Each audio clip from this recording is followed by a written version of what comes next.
Esse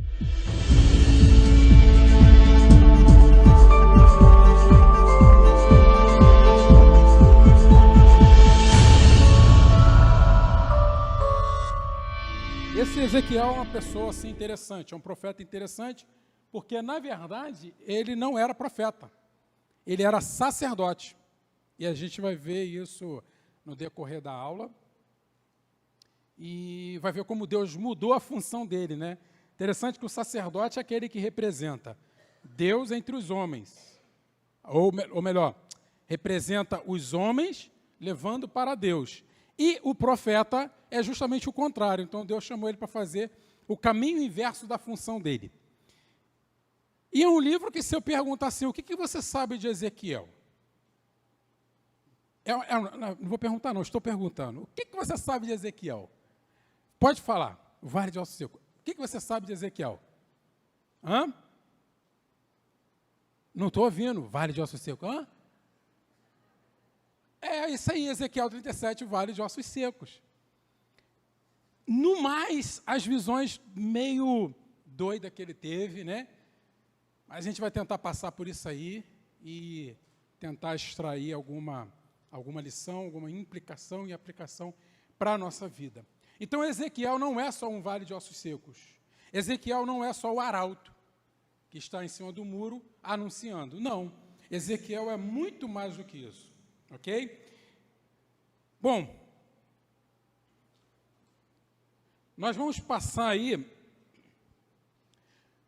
se o tempo também permitir, pelo título, autoria e data, estrutura básica do livro, propósito e desenvolvimento, é onde a gente vai despender um pouquinho mais de tempo, mensagem do livro, apontando para a cruz e a aplicação.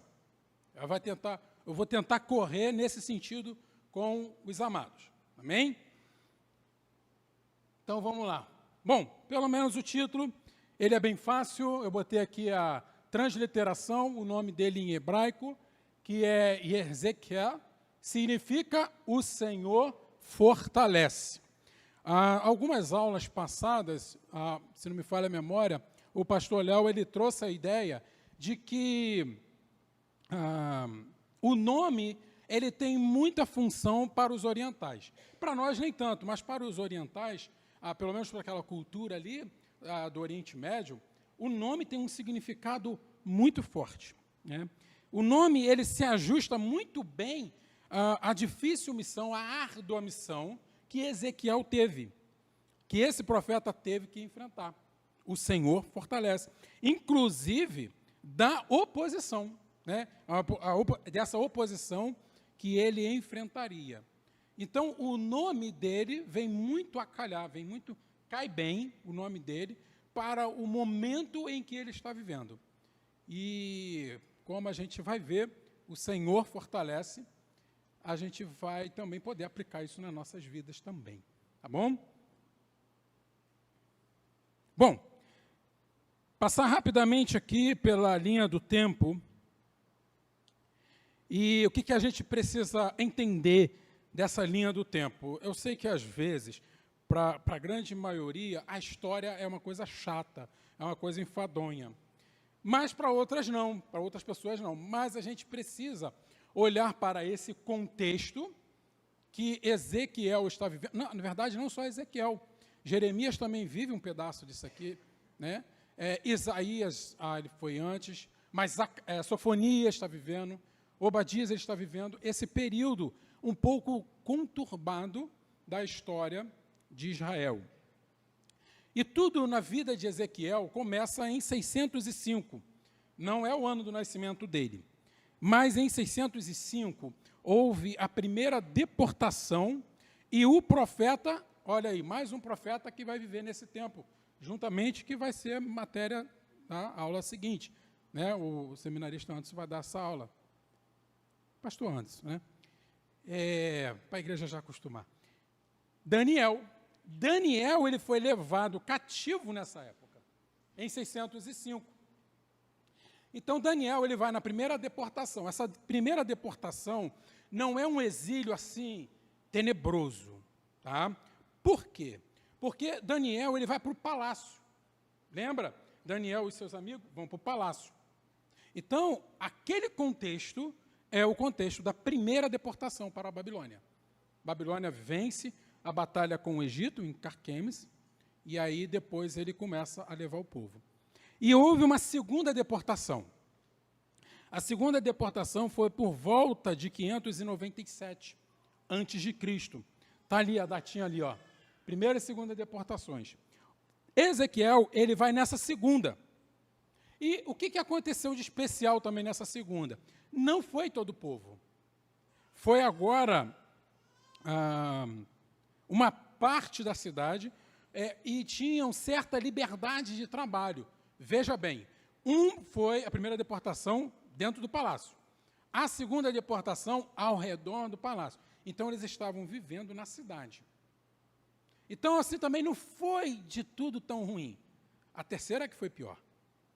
A terceira foi o contexto que Jeremias vivenciou.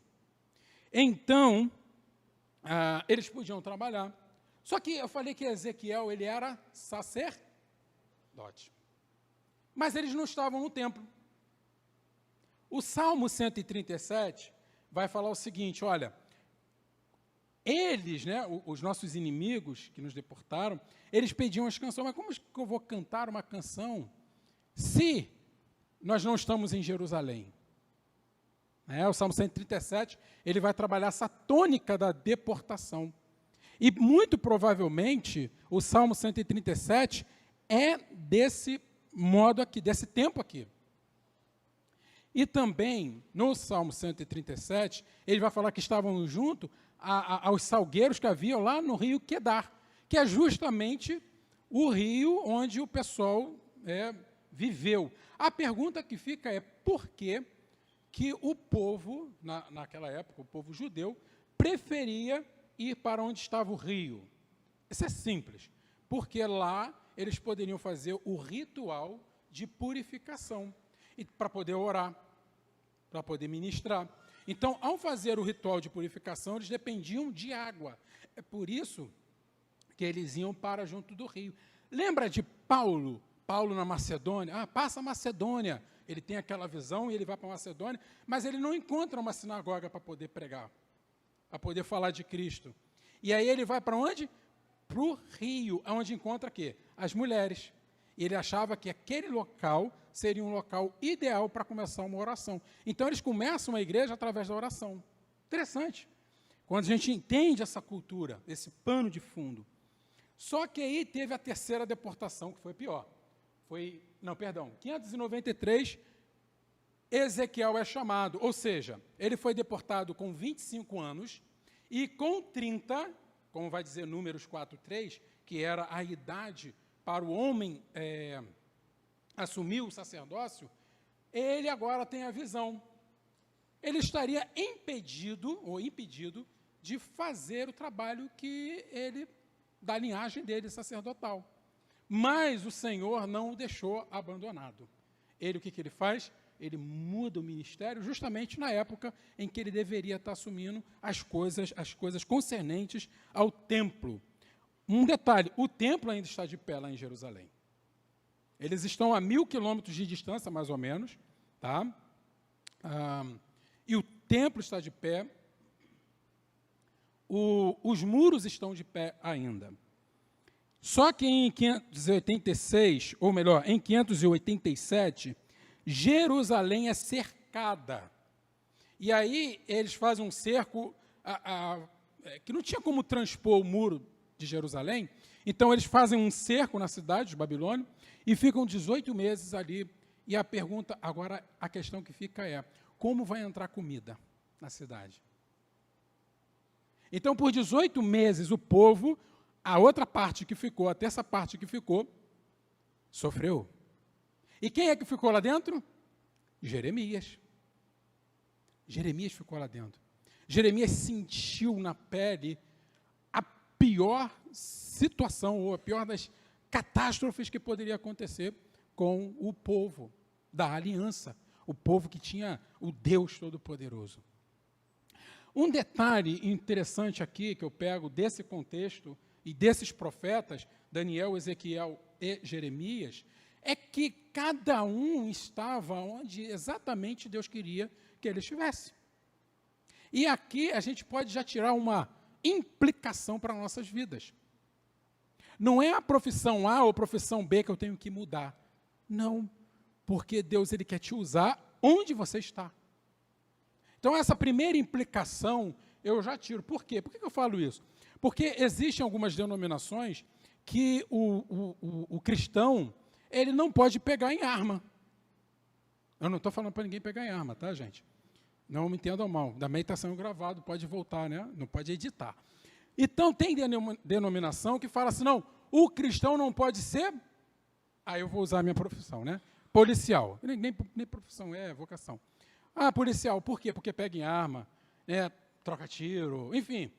Mas Deus, ele quer usar cada um ali dentro. E ai, se não tivesse uma luz ali dentro, a coisa estaria pior. Quer ver outra coisa? Cristão não pode ser o quê? Político. Por quê? Porque a política, ela é corrupta. Essa igreja não fala, né, Léo? Ela fica, tá tensa. Corrupta. A política é corrupta, é tudo corrupto. Não é essa a nossa fala? Tudo ladrão, tá lá, só querendo. Mas precisa de gente crente na política. Daniel foi para o palácio. Ezequiel ficou na vida comum. Jeremias já sofreu na miséria.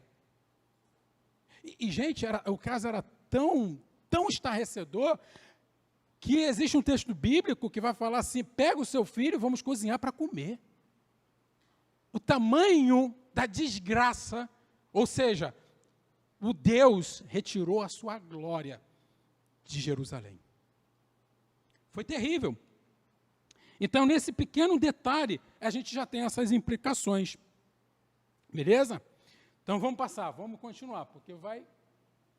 Olha, o texto que é o contexto da vida de Ezequiel. Está lá, em 2 Reis 24, 12 a 14.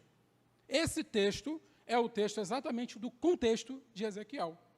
Vamos ler? Pode ler. Enquanto isso, eu vou beber uma água.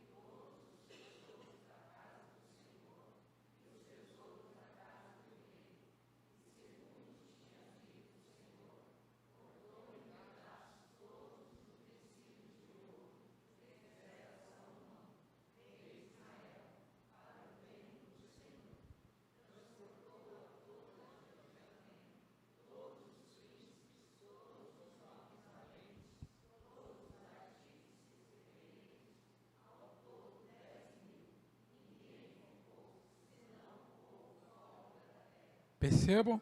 Então, a classe alta foi para o templo, a classe média ficou no Rio e a classe pobre ficou em Jerusalém, né?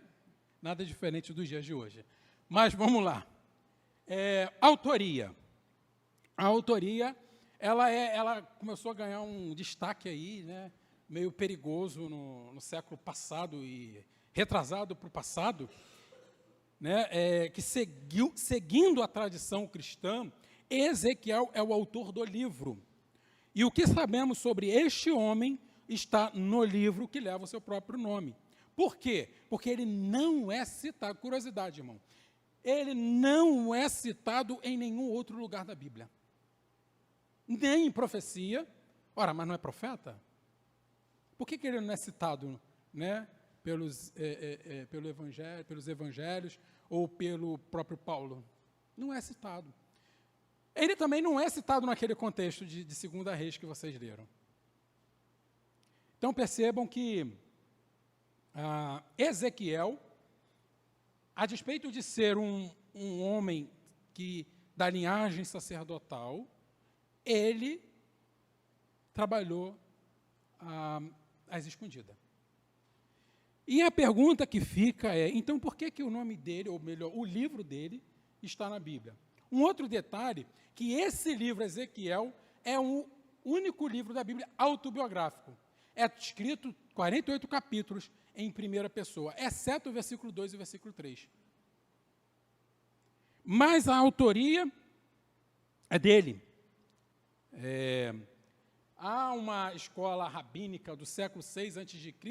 que falava o seguinte: olha, eu quero ver quando Elias voltar, Moisés e Ezequiel vão estar frente a frente para eles poderem resolver esse problema aí do templo. É porque tem a questão do templo, né? E aí vocês vão ver que é tenebroso. Quem foi, então, Ezequiel? Ezequiel, ele foi um homem exilado aos 25 anos de idade por Nabucodonosor II, juntamente com o rei Joaquim e mais 10 mil artesãos, no texto que acabamos de ler. Ele era da linhagem sacerdotal e ele recebeu esse ofício depois de profeta, quando ele completou 30 anos, mas ele ficou impossibilitado de cumprir. Ele foi casado e ficou viúvo. E ele ficou viúvo muito cedo, mais ou menos com 35 anos de idade, ele se tornou viúvo. E a gente vai ver mais tarde também, em Ezequiel 24, 15 a 18. E ele não tinha filhos. Tá? Depois os irmãos vão entender a questão da morte da esposa dele, que ele fala também. Com o início do ministério, datado por volta de 593 e 592 a 570, Ezequiel teve o ministério mais longínquo, mais longo. Foi o maior ministério, ele profetizou por 22 a 23 anos consecutivos. Vamos ver aqui algum texto, Números 4:3, né? Da idade de 30 anos para cima, até os 50, será todo aquele que entrar neste serviço, para exercer algum encargo na tenda da congregação. Então, percebam que aos 30 anos já estava na lei o homem assumir a sua questão sacerdotal perante a sociedade.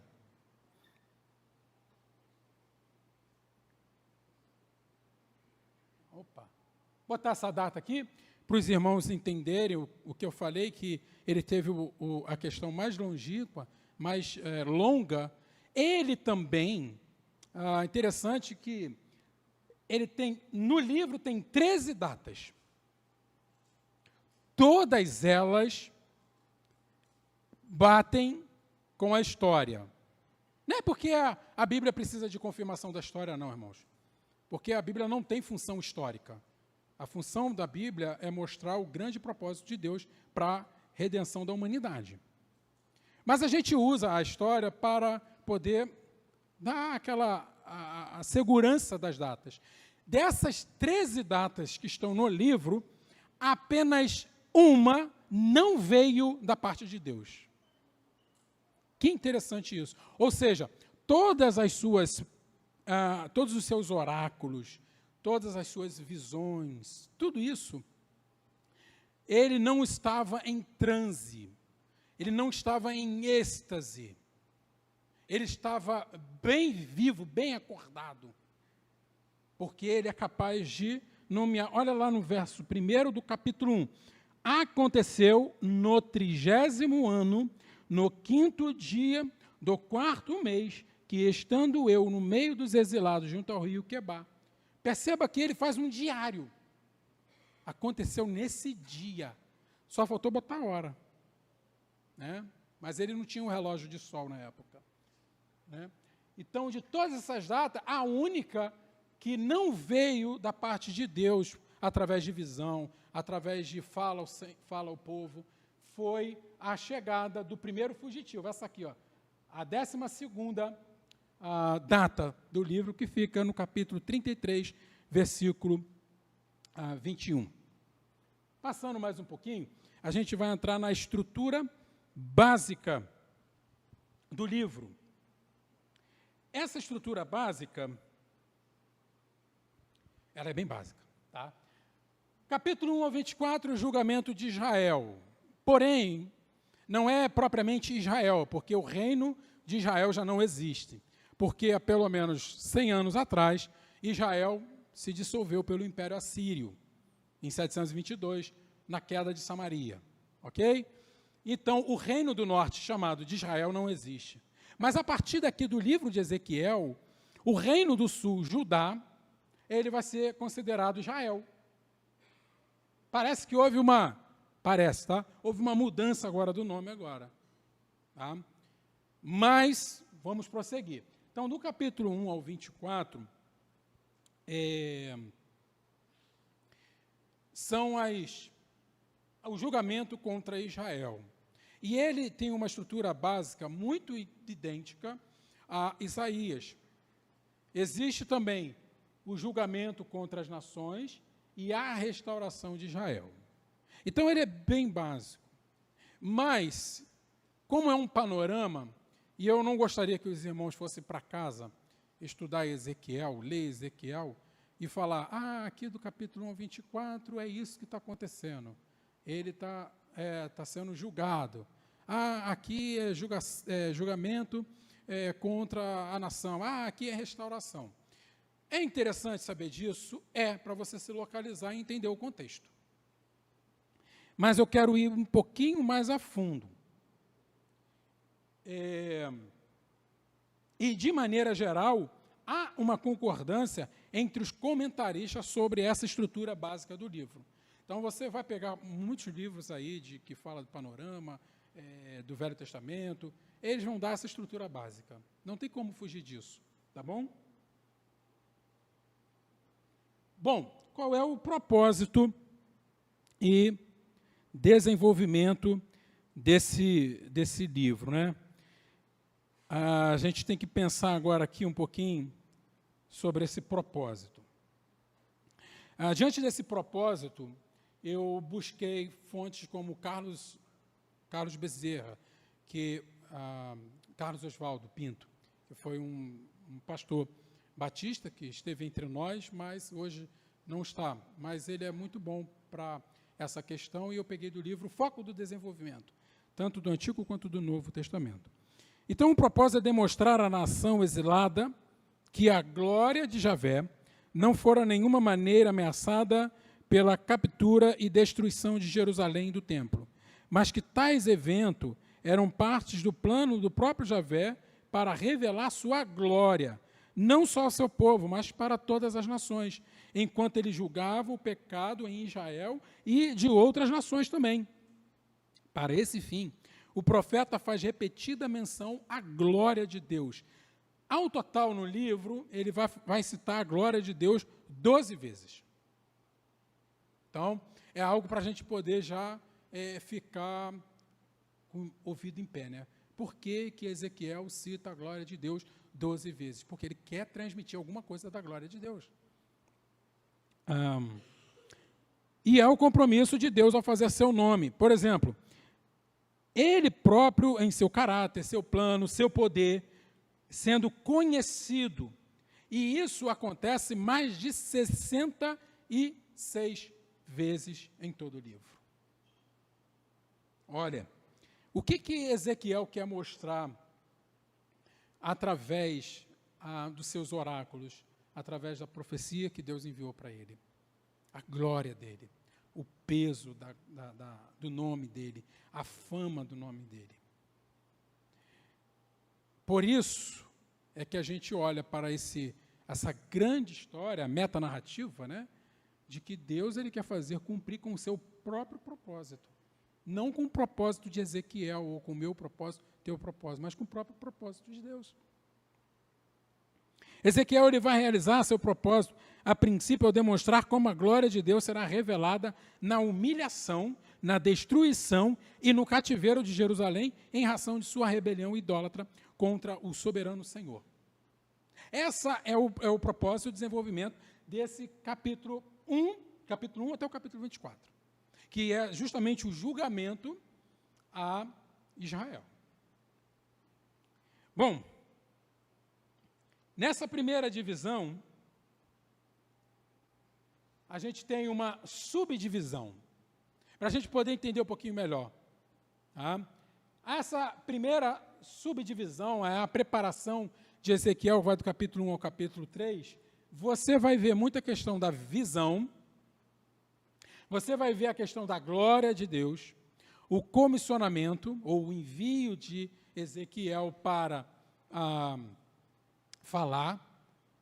Você vai ver atos simbólicos. Mas por que isso é importante saber? Porque em cada ponto desse, a gente precisa saber interpretar o texto bíblico. Para cada ponto, hermeneuticamente falando, você precisa saber interpretar um ato simbólico que é diferente de uma visão, que é diferente de uma poesia.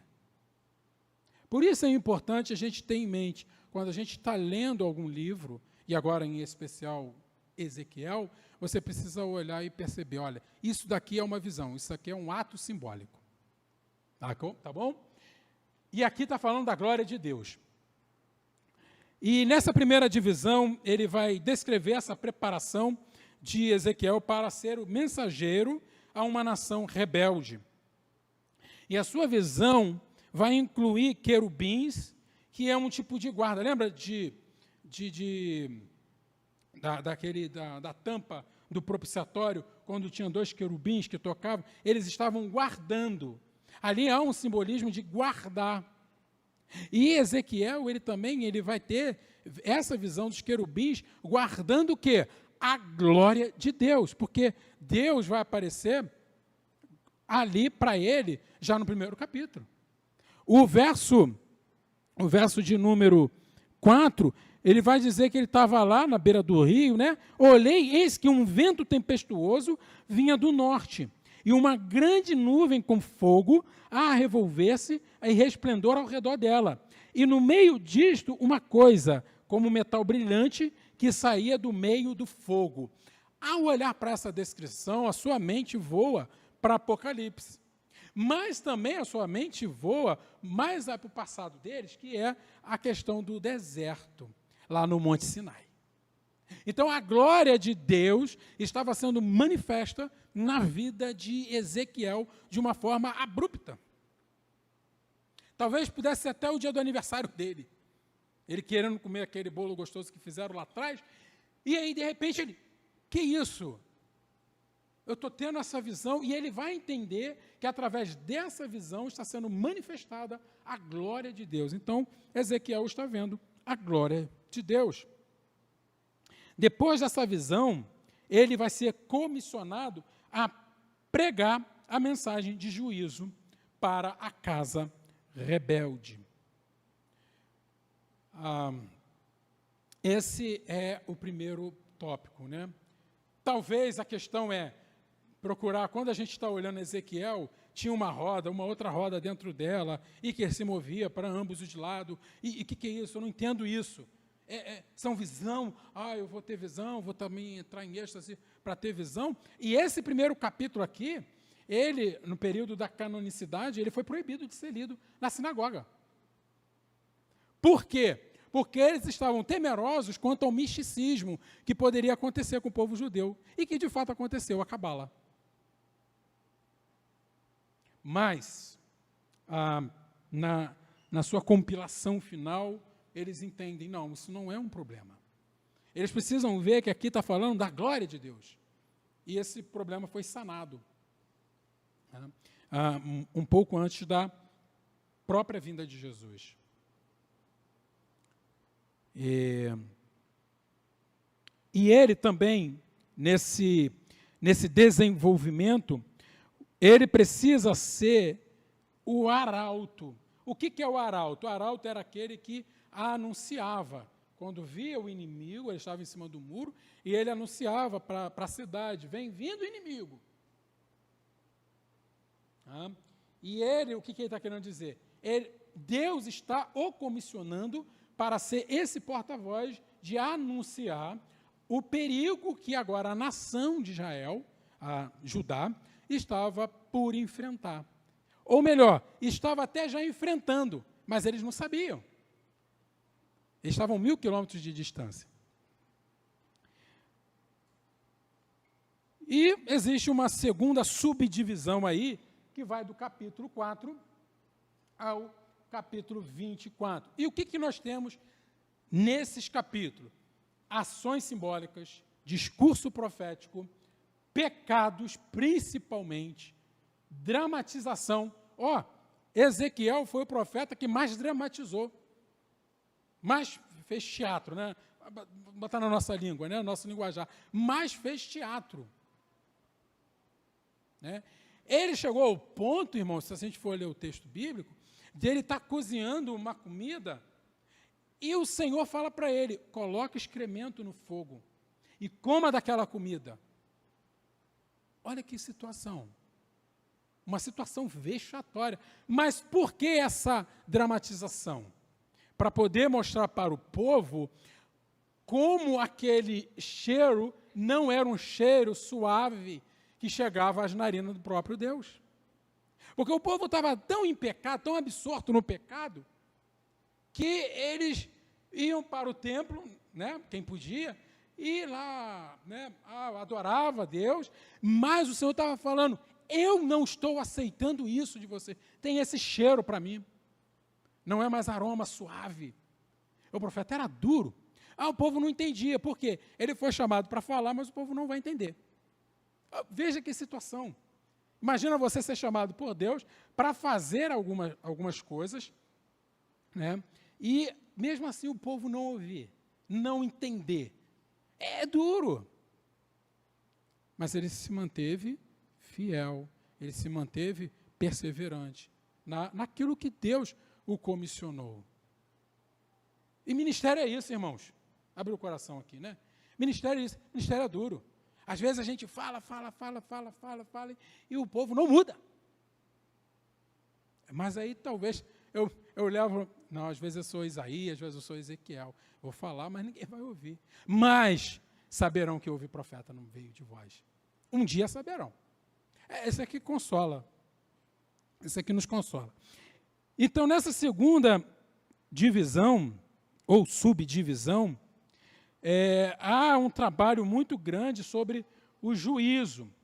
E um texto emblemático, capítulo 8 a 11, quando ele, em visão, ele vê a glória de Deus se retirando do templo. Uau, aí agora deu ruim. Porque o templo era o local da glória de Deus. O templo era algo majestoso. E que de fato devia ser mesmo, irmãos. E aí a glória se retira, e ele fala assim, agora o que vai ser de nós? O que vai ser de nós? É duro.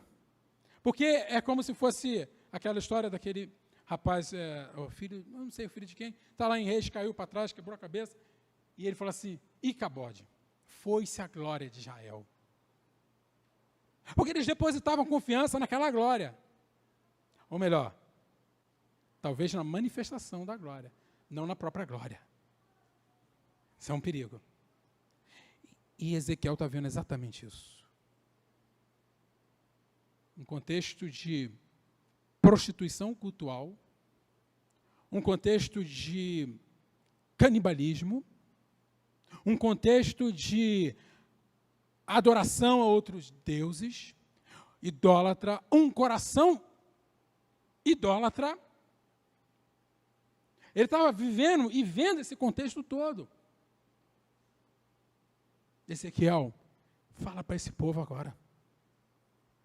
Eu retirei a minha glória. Imagina se Deus retira a sua glória hoje do nosso meio.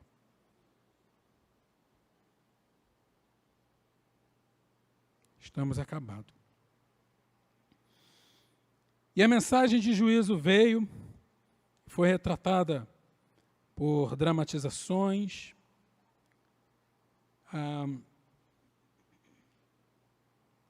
algumas causas do juízo vindouro, ela é esboçada nas 7 mensagens que se seguem no capítulo 13. Nós temos a liderança idólatra. Nesse caso, o Ezequiel, que fora chamado, ele estaria nessa liderança. Uma liderança idólatra. Seria indubitavelmente julgada com uma nação pela qual a intercessão era fútil ou inútil.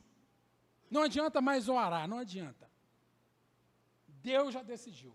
E é essa mensagem que Ezequiel está trazendo. Ezequiel também traz 3 parábolas que demonstram os pecados pelos quais Israel se fez culpado. Capítulo 16, que acentua a infidelidade e a inutilidade de Israel. A parábola das águias, mais uma vez, menciona a volubilidade política de Israel. Está mal. Não é muito diferente dos nossos dias, né, irmãos? Se a gente para analisar, é diferente. O livro de Ezequiel, apesar de nós só conhecermos a mensagem do arauto, talvez do chamado ou do chamamento, ou do vale de ossos secos, ele é bem real para nossos dias.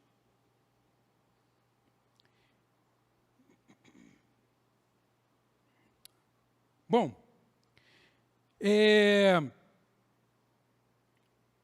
então, eu já disse, né? Então, vamos passar para o próximo slide. Senão a gente vai demorar muito. O propósito de desenvolvimento ainda, agora dos 25, capítulo 25 ao 32. Uma outra situação é que, via de regra, as profecias, elas são dadas em poesia, em forma poética. Por exemplo, Isaías, ele trabalha muito isso. Mas Ezequiel, a maior parte, quase que na sua totalidade, é em prosa. E quando a gente vai ler o livro de Ezequiel, eu confesso, confessar pecado, né? Eu confesso que às vezes é enfadonho. Porque parece que ele está molhando, chovendo no molhado. Fazendo a mesma... mas eu já li isso aqui no capítulo anterior. Mas ele está maceteando aquilo ali, encucando para poder dizer, olha, abre os olhos, veja bem isso, olha o que eu estou querendo dizer. É igual o pai com o filho, né? Chama atenção toda hora, toda hora, toda hora, toda hora, e a criança não aprende. Faz 25 anos, o pai ainda tem que chamar atenção, né? É assim, né? Eu também, meu pai me chamou minha atenção muitas vezes, né? Faz parte, né? Bom, aqui eu vou pular um pouquinho, por quê? Porque eles vão trabalhar muito a questão de justiça de Amon, Moabe, Edom e Tiro, Sidom e Egito. Vai haver muita oráculo de julgamento para essas nações. Agora, interessante que aqui, nesses oráculos, Jerusalém cai. Eles não estão sabendo de nada. Jerusalém vai cair. Jerusalém caiu. E quando eu falo de Jerusalém, irmão, não pensa em Jerusalém lá, desse Estado Novo de Israel, não, que foi criado em 48. Pensa no Israel, na Jerusalém da Bíblia. Tá bom? E ele segue o padrão de Isaías e Jeremias, que se dedicam boa parte do seu livro para poder mostrar o julgamento às nações. Porque aquele Deus, o Deus de Israel, o nosso Deus, ele é um Deus de todos os povos. Ele não é um Deus só de Israel. É por isso que o julgamento, e também as bênçãos, ele não são tratadas somente para Israel, mas para os povos ao redor também. E ele vai dizer no seu livro que é para que eles saibam que eu sou o Senhor. E essa expressão é repetida 49 vezes em Ezequiel. Eles saberão que eu sou o Senhor. Então, há um propósito divino para esse julgamento. Não é de agarra, não é à toa que ele julga ou pune. Tem um motivo. E o motivo é o pecado. Né? Então, a gente pode passar desse slide. Bom, aqui é complicado. Porque agora existe uma nova literatura aqui. O Anderson saiu, né, com a menina, né? Mas o Anderson vai pegar na semana que vem a literatura apocalíptica. É uma literatura um pouco difícil, tensa. E do 33 ao 48 é uma literatura apocalíptica. E aqui existem dificuldades de interpretação.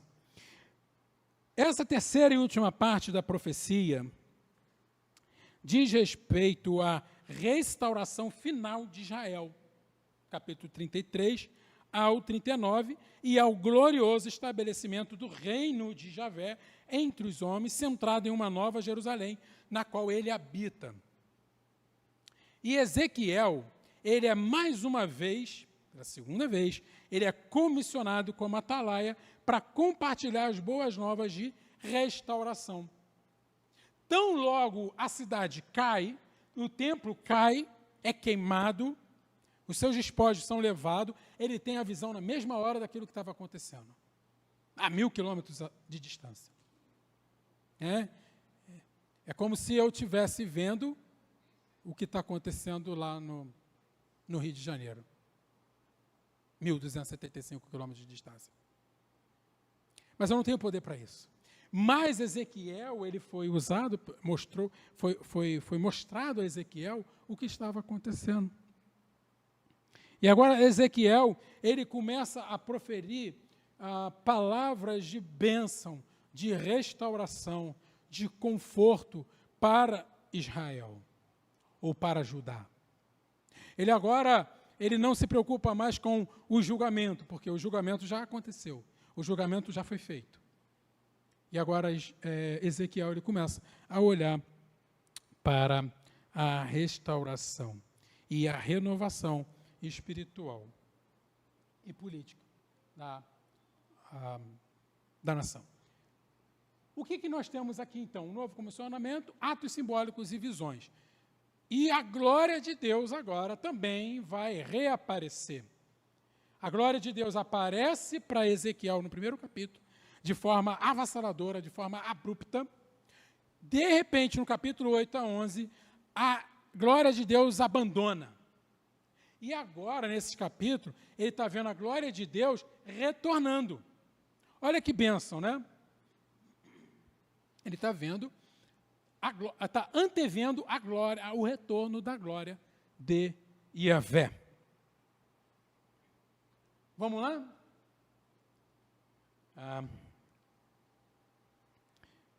Aí é que tem um pouquinho de problema, né? Porque aqui vai falar do templo. Do capítulo 40 ao 48, eu prefiro usar o glorioso estabelecimento do reino de Javé, como um tema que perpassa. Mas quando você estiver lendo, você vai ver que a leitura às vezes é um pouquinho enfadonha aí. É cansativa, porque ele vai falar da metragem que o muro tem que ter, não da altura, da metragem que o muro tem que ter, da largura, do novo templo. E aí, a escola rabínica, aquela que eu te falei, ela entrou em crise e falou assim, Elias vai vir, vai botar Moisés e Ezequiel um do lado do outro, vai falar assim, ó, agora resolve o problema aí. Quem é que viu a Deus aí para poder botar metragem? Porque até hoje, o templo que Ezequiel anteviu não foi criado. Não foi implantado. Na verdade, eles querem levantar esse templo. Opa, então tem muita implicação para o nosso tempo. A gente pode olhar para esses versículos desse capítulo como algo relacionado ao escatom, à escatologia, a alguma coisa que há de vir ainda. E quais são os problemas que vêm nas interpretações? Eu botei aqui, existe, eu não sei se na sua Bíblia tem, o templo de Ezequiel. Eu acho que as mais novas não, mas as mais antigas tinham. E isso leva o povo a ter um olhar teológico, como é que eu posso dizer, qual é a palavra? Quando eu falo assim, olha, os irmãos vão me ajudar. Não, é assim que faz, hein? Presta atenção, olha aqui, eu estou fazendo o que com essa pessoa? Estou conduzindo, só que existe um meio mais obscuro de falar. Eu estou persuadindo, eu não estou sendo neutro. Então, essas Bíblias que trazem o templo de Ezequiel, ele está, de alguma maneira, te persuadindo a uma visão teológica diferente, talvez, da que eu acredito, pastor Léo acredita, ou até que mesmo os batistas acreditam. Então, a gente precisa ter cuidado. Mas, para que a gente possa entender o que Ezequiel está querendo dizer na construção desse templo aí. E quais são as dificuldades interpretativas? Primeiro, já de antemão eu aviso, eu não vou dar minha resposta, eu vou mostrar as diversas interpretações que existem. Tá? Ezequiel está descrevendo um templo a ser reconstruído quando os israelitas retornarem à Palestina. Pegou essa primeira? O que hoje eles querem fazer? Reconstruir o quê? Quando retornarem para onde? Está vendo? A visão teológica, mas essa é uma interpretação. Existe uma segunda possível interpretação. Ezequiel está descrevendo em linguagem simbólica os relacionamentos entre Cristo e a igreja. É possível, principalmente para os amilenistas e pré-milenistas. Também não vou entrar nessa tônica, porque isso é para Apocalipse. Espera a última aula, né, Léo?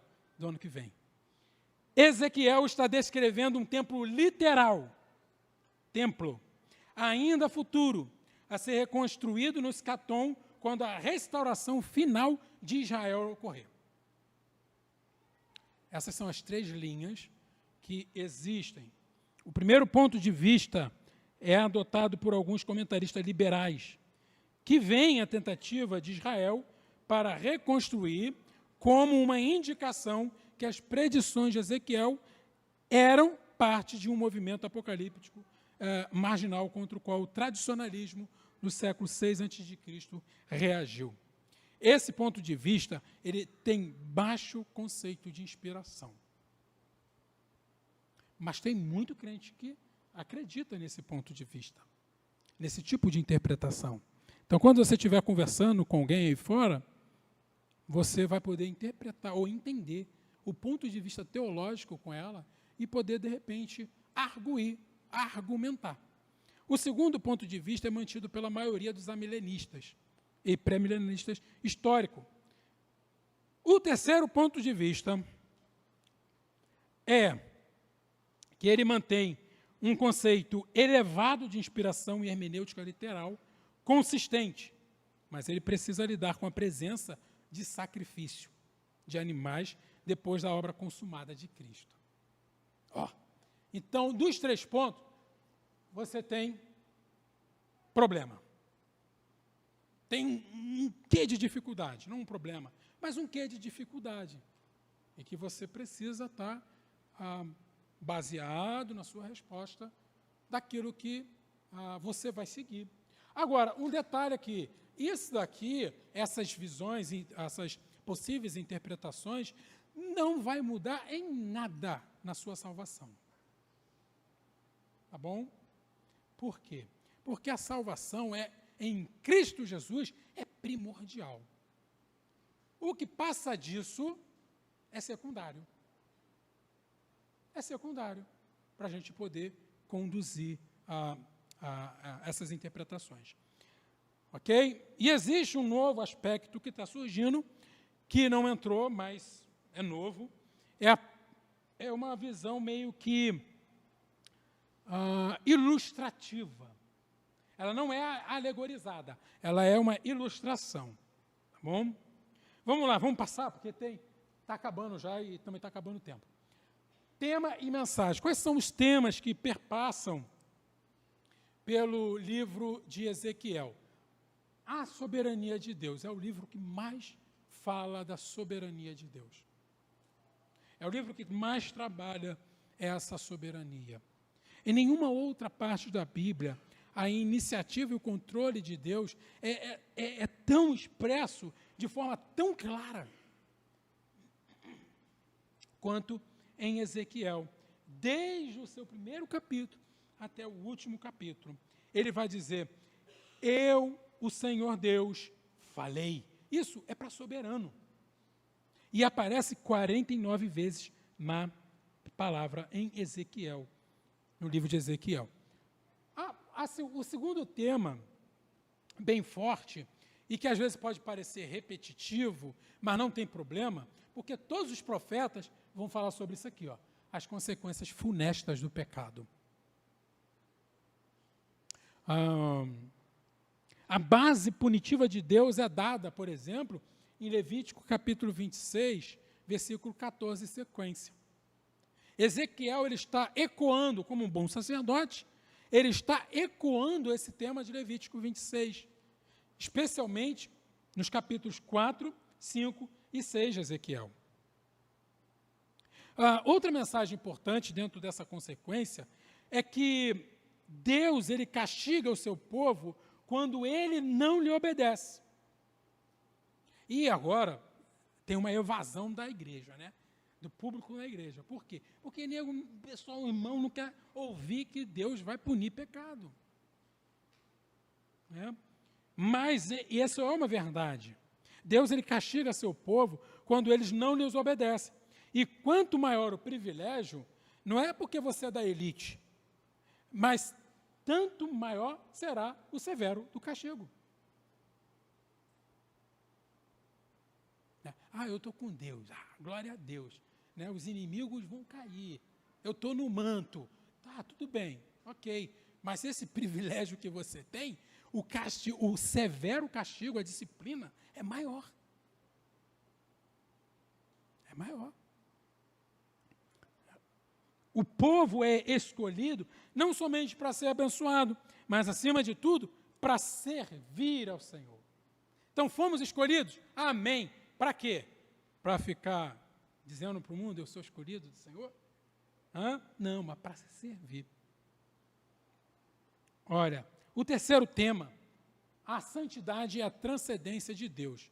Por 90 vezes aparece a expressão filho do homem. E esse filho do homem é Deus falando para Ezequiel. Filho do homem. O que vê? Filho do homem, faça isso. Filho do homem, filho do homem, filho do homem. O que Deus está acentuando aqui? Uma transcendência. Deus, ele é transcendente. Deus não é meu coleguinha. Apesar de nosso Deus também ser imanente, está próximo. Mas Ezequiel está mostrando exatamente essa transcendência, essa soberania que Deus tem. E ele vai dizer, filho do homem, sempre foi dado por Javé, se dirigindo ao profeta, sempre em contraste com a recepção da mensagem. Filho do homem, e veio a minha palavra do Senhor, dizendo, filho do homem.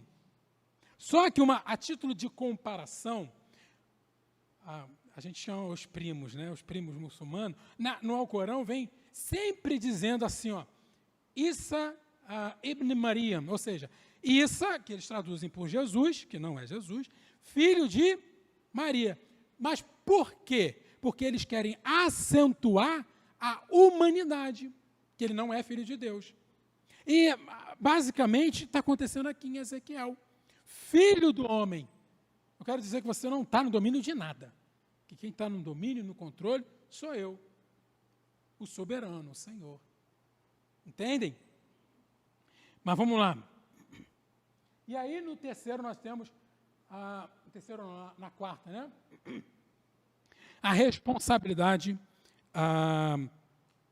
individual. Esse aqui é um outro problema no nosso meio. Porque eu tenho culpa ou não tenho culpa? Se Deus é soberano, por que eu tenho responsabilidade em aceitar Cristo ou eu não tenho responsabilidade em aceitar Cristo? E aí fica naquele jogo. Deixa eu te falar uma coisa, esse é problema nosso atual. Porque naquela época era muito tranquilo.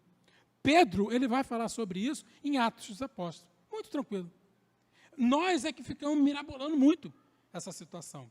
Mas acontece que Ezequiel ele vai trabalhar essa responsabilidade humana. Essa responsabilidade individual. O exílio, ele não é resultado dos pecados de uma única geração. Porque o que estava acontecendo no capítulo 18? Meus pais que pecaram e nós que estamos cometendo pecado. Né? tem um provérbio que ele usa da uva. Eles comeram uva verde e os nossos dentes aqui se embotaram. Tipo, eles estavam se fazendo de coitados diante do Senhor. Aí Ezequiel, não, calma aí, vou dar 3 parábolas para você aqui, ver que a responsabilidade é individual. Deus, ele vai julgar a sua condução, tanto do povo coletivo, quanto da individualidade. Para Deus é muito normal, para a nossa cabeça que é difícil. Mas isso é uma verdade bíblica. Não tem como a gente fugir. Beleza? Então vamos lá. Não vou me prender muito aqui não, porque senão tem ainda 50 slides para passar. E eu estou só no 20 ainda. 18. Vamos acabar meio-dia, né? Bom que já sai para poder comer a comida ali no Marias Maria. Não estou fazendo merchandising não, gente. Apontando para Cristo, vamos lá. Não, eu pulei. Promessa de restauração. Capítulo 40 a 48, Ezequiel vai trabalhar exatamente isso, a restauração. E a glória do Senhor. Uau! Essa glória do Senhor foi aquilo que eu falei, né? Ezequiel, ele vê vindo para ele até a Babilônia, ou seja, o conceito da glória do Senhor não está só no templo. Está vindo até ele. Mas, num determinado momento, capítulo 8 a 11, Ezequiel vê essa glória saindo do meio deles. Deixou, abandonou. Mas agora ele vê o quê? A restauração. A mensagem do Senhor é maravilhosa, gente. Ela não deixa você ficar sofrendo assim, não. Abandonou a glória, foi-se a glória. Não, ele vai restaurar. Ele vai restaurar. Amém? Agora eu posso passar. Vamos apontar para Cristo. Apesar de Ezequiel não ser citado na Bíblia, Ezequiel aponta para Cristo. O ministério profético de Cristo, por exemplo, ele foi antecipado quando Ezequiel anunciou que Deus destruiria Jerusalém e enviaria a sua população para o exílio em razão de sua pecaminosidade. Ora, Jesus não fez isso também? Jesus não apontou o pecado, não conclamou ao arrependimento? Então, de certa forma, o ministério de Ezequiel aponta para o ministério de Jesus o Cristo. Jesus anunciou a destruição também do templo e de Jerusalém após a sua partida, Mateus 24. Depois do templo destruído, Herodes levantou um novo templo, muito mais bonito. Só que aí os discípulos falaram assim, olha aí, olha que belo né? Aí ele falou assim, vai ficar pedra sobre pedra. Porque o conceito da glória de Javé estava sobre o templo. E destruiu, até hoje não tem templo. E eles querem construir o templo. Mais de quase 2000 anos se passou. Percebam as dificuldades de interpretação? A glória de Deus que Ezequiel viu chegar ao templo veio na pessoa de Jesus, de quem João testemunhou. Quando lá em João, capítulo 1, versículo 14, e vimos o quê? A sua glória, como a glória do unigênito. Então, quando ele vê a glória chegando, ele está também antecipando e apontando para Cristo. Porque Cristo é a glória, não era o templo. Cristo era a glória de Deus, ou é a glória de Deus, né? Não o templo.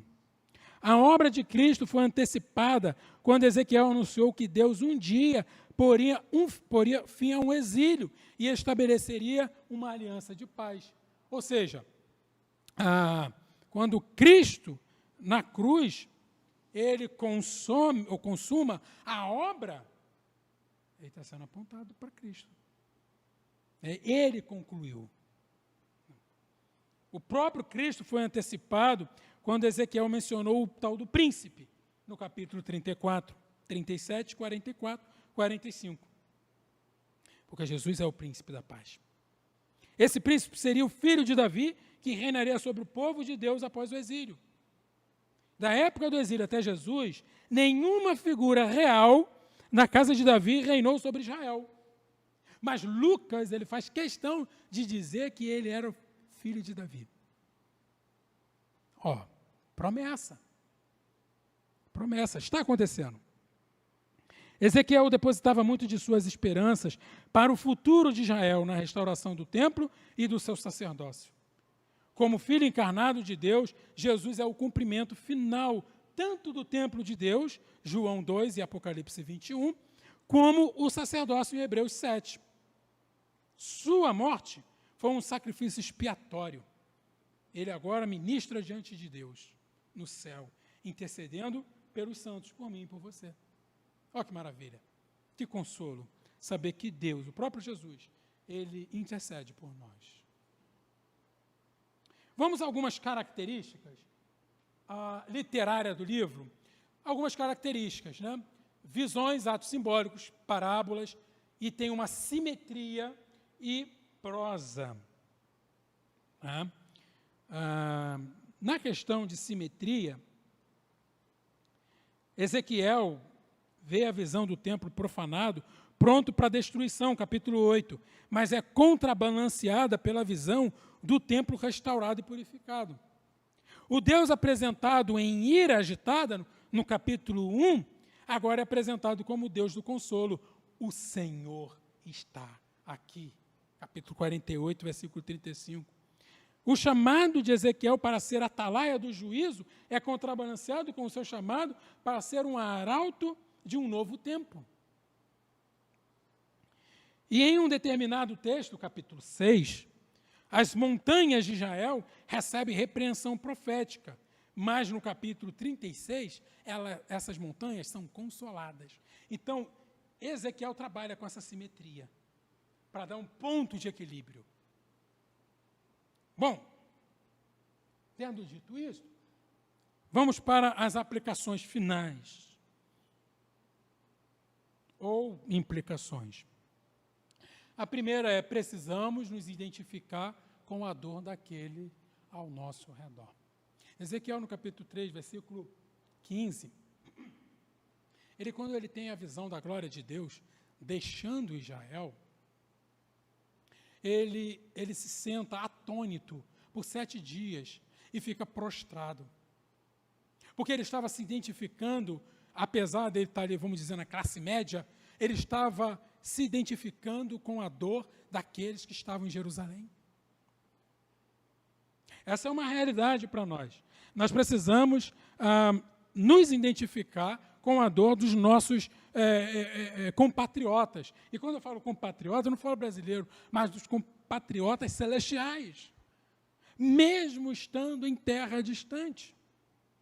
Uma segunda aplicação é: somos atalaias, responsáveis por avisar aqueles ao nosso redor sobre as consequências do pecado. Ou seja, precisamos anunciar o evangelho às pessoas. Precisamos sair e anunciar. A mensagem, em determinado momento de Ezequiel, ele come esse livro e ele sente doce ao seu paladar. João, a mesma forma, ele come e sente doce, mas no seu ventre é amargo.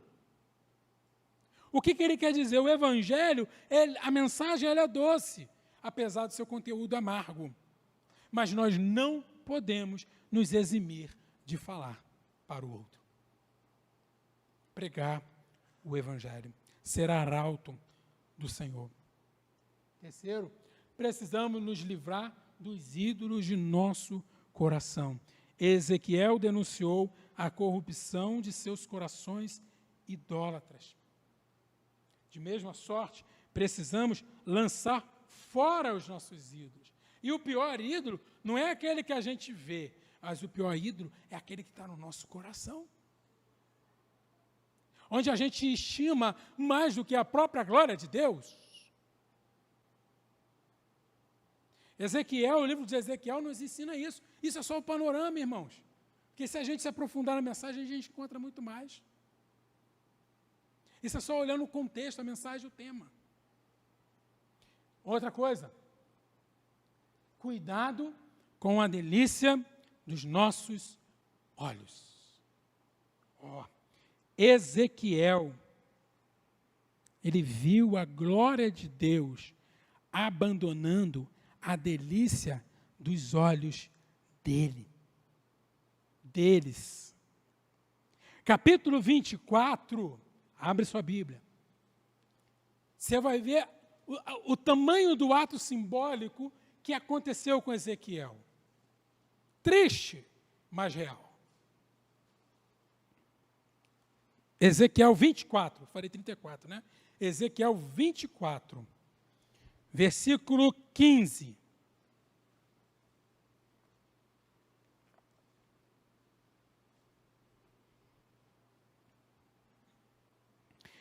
Diz assim: veio a mim a palavra do Senhor dizendo, olha aí o filho do homem, eis que as súbitas tirarei a delícia dos teus olhos, mas não lamentarás, nem chorarás, nem te correrão as lágrimas. Gema, ou vai gemer em silêncio. Não faça lamentação pelo morto. Prenda o teu turbante, mete as tuas sandálias nos pés, e não cubra o bigode, e não coma o pão que te mandam. Falei ao povo pela manhã. E à tarde, quem morreu?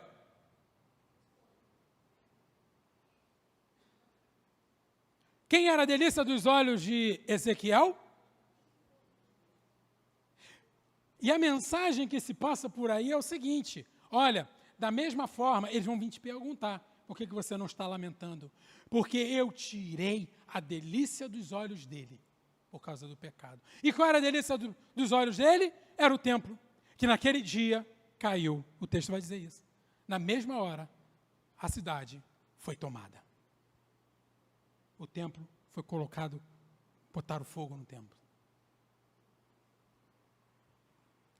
Fato idêntico aconteceu com Jesus. Quando os discípulos mostram a grandeza do templo de Herodes, eles estavam fascinados com a suntuosidade do local, mas não davam a glória devida a Deus. E o próprio Jesus disse que não ficaria pedra sobre pedra. E o que de fato aconteceu em 70 depois de Cristo. E até hoje eles aguardam essa construção. Essa delícia dos nossos olhos pode ser qualquer coisa. A glória de Deus pode estar até ali. Mas cuidado. A glória de Deus pode se retirar e revelar a pecaminosidade do nosso coração. Entendeu?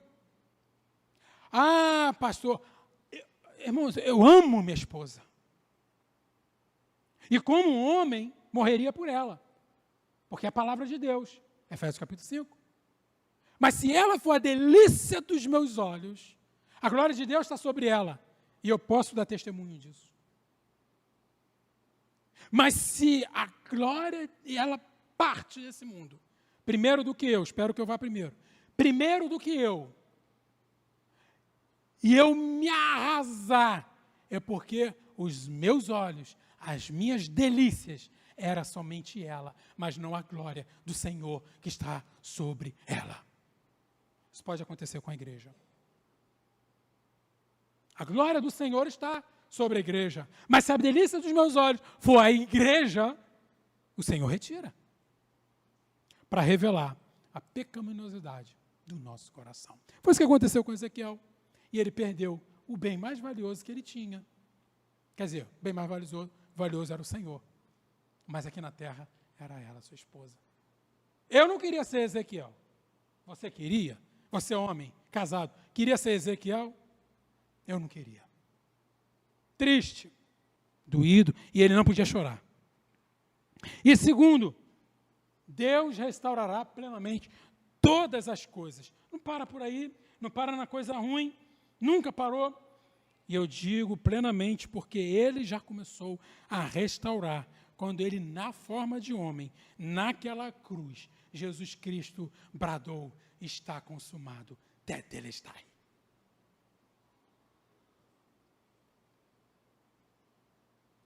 Ele já está fazendo nova todas as coisas. E você, meu querido, minha querida, não podia faltar essa expressão?